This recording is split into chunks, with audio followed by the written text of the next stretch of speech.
Hey everyone, this is Scott from Forgot to Grow Up. Welcome to another edition of ReWatching Agents of S.H.I.E.L.D. Today I'm talking about Season 4, Episode 20, Farewell Cruel World. So I'm going to start off with the plot summary and then just talk about my general thoughts after having rewatched this episode of Agents of S.H.I.E.L.D.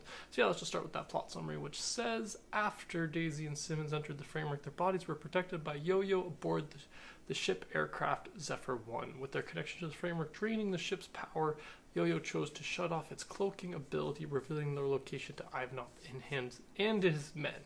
In the framework, Simmons visits and accidentally kills Fitz's father, and Fitz begins hunting her down with help from Radcliffe, Fitz having offered to send Radcliffe through the machine, restoring his living body. Ophelia initiates her transference into her new body. Daisy takes the group to Radcliffe's exit point, where she, Coulson, and May come back into the real world. Fitz arrives and confronts Simmons, but is overpowered by Radcliffe, who regrets all of his actions since he first saw and wanted the Dark Hold. Radcliffe sends Fitz through, followed by Simmons. Mac decides to stay, not wanting to live in a world without hope. At Ivanov's platform, the newly human Ophelia confronts Coulson, May, and Fitz and teleports away with Fitz. So yeah, this episode was a real fun one as we get up to the end of the season. We only had a couple more episodes in this season 4, but I really, really enjoyed this episode because this is them escaping the framework finally. Ophelia gets a human body because it's a little bit more inhuman, as we see at the very end with her teleporting away. You can't say teleporting away with people being like, well, how did she do that?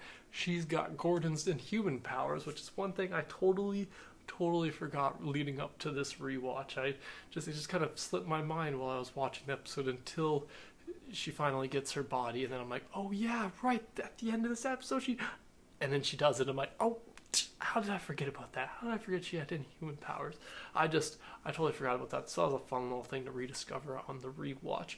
But yeah, then we had Fitz and Simmons and their emotions throughout this whole episode. You know, first with Simmons accidentally killing Fitz's dad, which in her defense, it was kind of self-defense, but in his defense, she threatened him with a gun first. So, who was really in the right and who was in the wrong here? That's hard to say, even though technically Fitz's father wasn't a real thing. It's just some coding, but still, we're all a little bit programming, aren't we really, in the end? But yeah, I just enjoyed that we get a little bit more of a in-depth insight into the relationship between Fitz and Simmons. We get a little bit more. It's a little bit beyond what we've gotten up to this point, which is clearly there's always these things that are kind of keeping them apart, and this is just another one of those things that they have to kind of overcome. And this one being one of the biggest ones because it's kind of Fitz having to deal with some of his own stuff in his own head, dealing with what happened in the framework. So it's just really interesting that this kind of kicks that off. A lot of things go on with character growth with Gemma and Fitz throughout the rest of this season and particularly next season. So I feel like this is a big kicking off point with Gemma killing Fitz's father, and then Fitz coming out of the framework and realizing all the shit he did in the framework. The first thing, Coulson and May are just happy to be out of the framework. But the first thing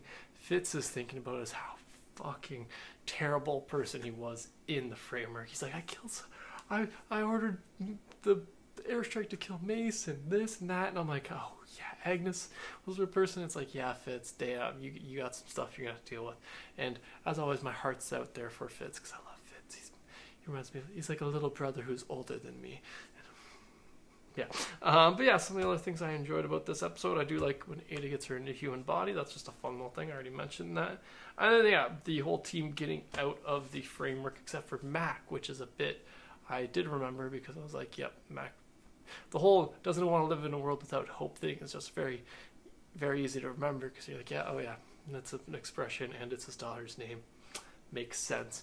I also like that next episode, it's Yo-Yo who has to end up trying to drag Mac out of the framework because she's the only one that can kind of get through to him in the end, but we'll get to that when I get to that episode. But yeah, that's all my general thoughts for this episode of Agents of S.H.I.E.L.D. Be sure to let me know in the comments below what you liked about this episode. Thanks again for joining me today. Be sure to subscribe to the channel if you haven't already. Have a good one.